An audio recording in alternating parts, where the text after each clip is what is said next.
नमस्कार आप सभी का। हमने कल पढ़ा था आवेश के बारे में।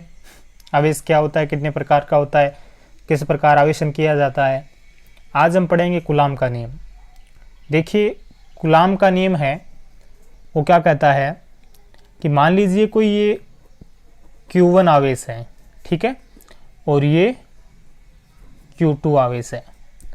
मान लीजिए दोनों क्या है, r दूरी पर स्थित है और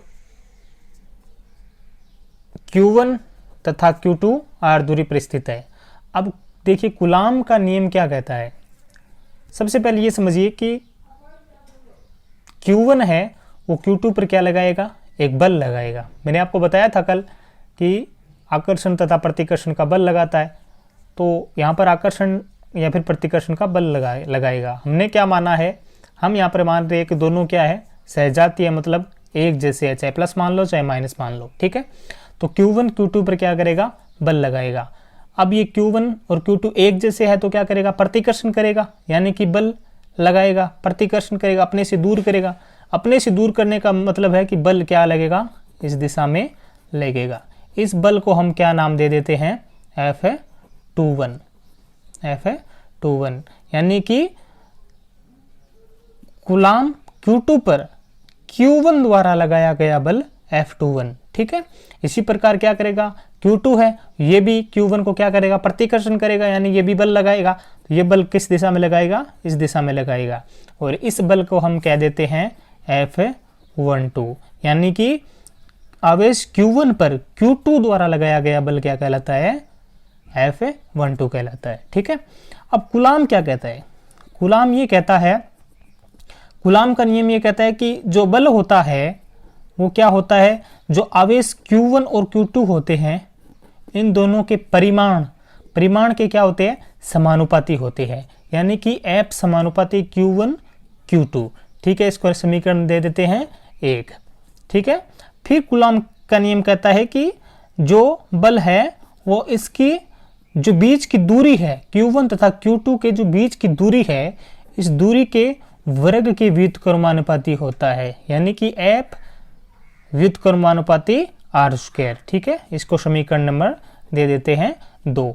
तो आपको कूलाम के नियम की थ्योरी लिखनी हो तो आप ऐसे लिख सकते हैं कि किन्हीं दो बिंदुवत आवेशों के बीच लगने वाला बल, किन्हीं दो बिंदुवत आवेशों पर लगने वाला बल उसके दोनों बिंदुवत आवेशों के परिमाण के गुणनफल के समानुपाती होता है तथा दूरी के वर्ग के व्युत्क्रमानुपाती होता है, ठीक है। अब देखिए समीकरण 1 व 2 से, अब क्या करते हैं, समीकरण 1 व 2 से इन दोनों को क्या कर देते हैं, एक साथ लिख देते हैं, लिख सकते हैं, कोई प्रॉब्लम नहीं है। Q1 Q2 अपॉन r², ऐसे लिख सकते हैं ना, कोई प्रॉब्लम थोड़ी ना है। समझ में आ रहा है ना आपको। या फिर ऐसे भी लिख सकते हैं, हमने पढ़ा है, और नहीं पढ़ा है तो जान लीजिए कि जब भी समानुपाती का चिन्ह हटाते हैं तो एक नियतांक आ जाता है, एक समानुपाती स्थिरांक आ जाता है, ठीक है। तो यहाँ पर कौन सा स्थिरांक आ गया, K आ गया, ठीक है। तो क्या हो गया, F बराबर K Q1 Q2 upon r², ठीक है। इसको समीकरण नंबर दे देते हैं 3। यहाँ पर जो K है वो क्या है, एक समानुपाती नियतांक है। क्या है, समानुपाती नियतांक, समानुपाती नियतांक है, ठीक है। जिसका मान क्या करता है, जिसका मान प्रकृति पर निर्भर करता है। जिसका मान क्या करता है, जिसका मान माध्यम की प्रकृति पर निर्भर करता है। तो क्या है, K क्या है, समानुपाती स्थिरांक है या नियतांक है, जिसका मान माध्यम की प्रकृति पर निर्भर करता है। अब देखिए K का जो संख्यात्मक मान है, K का संख्यात्मक मान है, ये कितना होता है,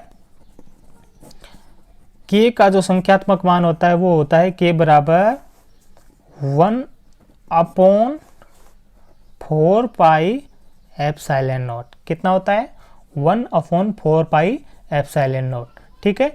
यहाँ जो एप्सिलॉन नॉट है ये होता है निर्वात की विद्युतशीलता। क्या होती है, निर्वात की विद्युतशीलता, ठीक है। आया आपको समझ में। एप्सिलॉन होता है निर्वात की विद्युतशीलता, इसका मान होता है वो फिक्स होता है, कितना होता है, 8.85 गुणा 10 की घात -12 coulomb square upon newton metre square. कितना होता है, इसका मान कितना होता है 8.85 गुणा 10 की घात -12 coulomb square upon newton metre square. ठीक है, अब के का मान, ये जो के का मान है इसको क्या करते हैं, के का मान समीकरण 3 में रख देते हैं, समीकरण 3 में रख देते हैं। समीकरण 3 कौन सी है, समीकरण नंबर 3 ये है, तो इसमें यहाँ पर के का मान रख देते हैं। तो हम क्या करते हैं, के का मान समीकरण 3 में रखने पर, समीकरण 3 ये है, तो इसमें क्या करते हैं हम के का मान रख देते हैं। तो f बराबर हो जाएगा 1/4 pi epsilon not Q1 Q2 upon R square. ठीक है, ये क्या आ गया, सूत्र आ गया। ठीक है, और ये क्या है, कूलाम का नियम है, इसको समीकरण नंबर 4 दे देते हैं। ठीक है, आपको आया समझ में कूलाम का नियम? यदि नहीं आया तो कोई बात नहीं, हम दोबारा समझा देते हैं। कूलाम का नियम कहता है कि किन्हीं दो बिंदुवत आवेश, माना कि Q1 और Q2 किन्हीं दो बिंदुवत आवेश है, उन पर लगने वाला जो बल है, ठीक है, तो उस पर लगने वाला बल है वो इन दोनों Q1 तथा Q2 जो आवेश है उनके परिमाण के गुणनफल के समानुपाती होता है, यानी कि F समानुपाती Q1 Q2 होता है। ठीक है, और इसकी दूरी, इन दोनों बिंदुवत आवेशों के बीच की जो दूरी है, इस दूरी की क्या होता है, वर्ग मानी स्क्वायर के व्युत्क्रमानुपाती होता है। ठीक है, तो समीकरण 1 और 2। ठीक है, इसको क्या करते हैं, एक साथ लिख लेते हैं, Q1 Q2 upon R square. ठीक है, फिर क्या करते हैं, समानुपाती चिन्ह को हटा देते हैं, और जब भी समानुपाती चिन्ह को हटाते हैं तो याद रखिएगा एक स्थिरांक आ जाता है, एक नियतांक आ जाता है, और यहाँ पर नियतांक क्या आ गया, के आ गया। ठीक है, ठीक है, जो माध्यम की प्रकृति पर निर्भर करता है। ठीक है, फिर के का जो संख्यात्मक मान होता है वो ये होता है 1/4 पाई एप्सिलॉन नॉट। ठीक है, तो यहाँ पर एप्सिलॉन नॉट क्या है, एप्सिलॉन नॉट है निर्वात की विद्युतशीलता। क्या है, निर्वात की विद्युतशीलता, और इसका मान है वो फिक्स होता है, कितना होता है 8.85 गुणा 10 की घात -12 coulomb square newton metre square. ठीक है, तो ये आप याद जरूर रखिएगा, क्योंकि जो न्यूमेरिकल्स आएंगे उनमें ये काम आएंगे। ठीक है, तो निर्वात की विद्युतशीलता का मान कितना होता है 8.85 गुणा 10 की घात -12 coulomb square upon newton metre square. ठीक है, अब क्या करते हैं, जो ये के का मान है, कौन सा वाला, ये वाला, के का मान कहाँ रख देते हैं, समीकरण नंबर 3 में रख देते हैं। तो के का मान समीकरण 3 में रखा, तो के की जगह क्या आ गया 1/4 pi epsilon not Q1 Q2 upon R square. इसको समीकरण नंबर दे देते हैं 4। यही क्या है, कूलाम का नियम है। अब हम क्या पढ़ते हैं, जो हमारा एप्सिलॉन नॉट आया था, एप्सिलॉन नॉट उसका मात्रक व विमा पढ़ते हैं, मात्रक व विमा पढ़ते हैं। क्या करते हैं, मात्रक विमा पढ़ते हैं। और ध्यान रखिए ये अब की बार परीक्षा की दृष्टि से इम्पोर्टेंट भी है। ठीक है, तो हम जानते हैं, हम क्या जानते हैं, आप कहोगे सर हम तो कुछ नहीं जानते। कौन कहता है भाई नहीं जानते हो, आप ये नहीं जानते क्या कि F बराबर 1/4 pi epsilon not Q1 Q2 upon R square होता है, ये जानते हो ना। तो बस यही तो जानना है।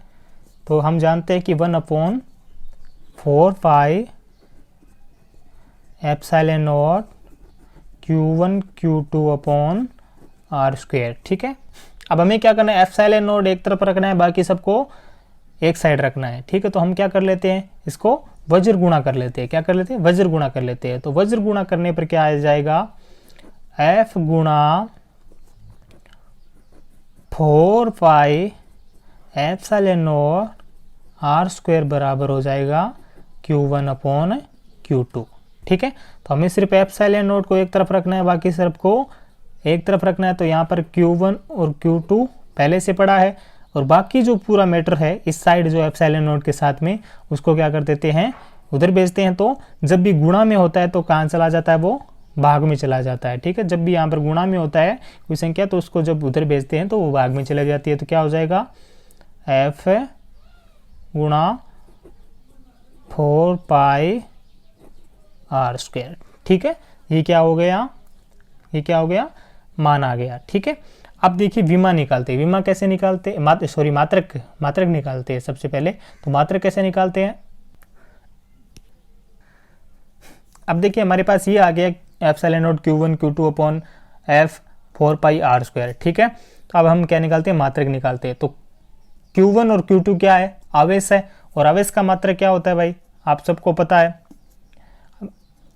आवेश का मात्रक होता है कूलाम। ठीक है, कूलाम गुणा कूलाम, 2 बार कूलाम है तो कूलाम गुणा कूलाम, बटा बल का मात्रक होता है न्यूटन। तो बल का मात्रक क्या होता है, न्यूटन होता है। ठीक है, और फिर है 4 पाई। 4 पाई क्या है, एक संख्यात्मक मान है, तो इसका कोई मात्रक नहीं होता है। ठीक है, फिर क्या है आर, आर मानी होते हैं दूरी। यहाँ पर आर किसका रिप्रेजेंट कर रहा है, दूरी को करता है, Q1 और Q2 के बीच की दूरी। तो दूरी का मात्रक क्या होता है, मीटर, और फिर मीटर है तो स्क्वायर हो जाएगा क्योंकि दूरी का स्क्वायर है। तो इसका जो मात्रक है वो आ जाएगा, क्या आ जाएगा, coulomb square upon newton metre square. तो इसका मात्रक आ गया, इसका मात्रक क्या आ गया, coulomb square upon newton metre square. ठीक है, ये इसका क्या आ गया, मात्रक आ गया। अब हम क्या निकालते हैं, इसकी विमा निकालते हैं। तो विमा आपको निकालनी आती होगी। ठीक है, तो आवेश की विमा, यहाँ पर सूत्र से विमा निकालते हैं। देखो सूत्र क्या है, आवेश है ऊपर, तो आवेश कितनी बार है, 2 बार है, तो मैं ये कर सकता हूँ आवेश का स्क्वायर अपॉन नीचे क्या है बल, तो बल की विमा, बल की विमा गुणा आगे क्या है, ये तो संख्यात्मक मान है, इसका कोई महत्व नहीं है विमा में। फिर आगे क्या, दूरी, तो दूरी का स्क्वायर।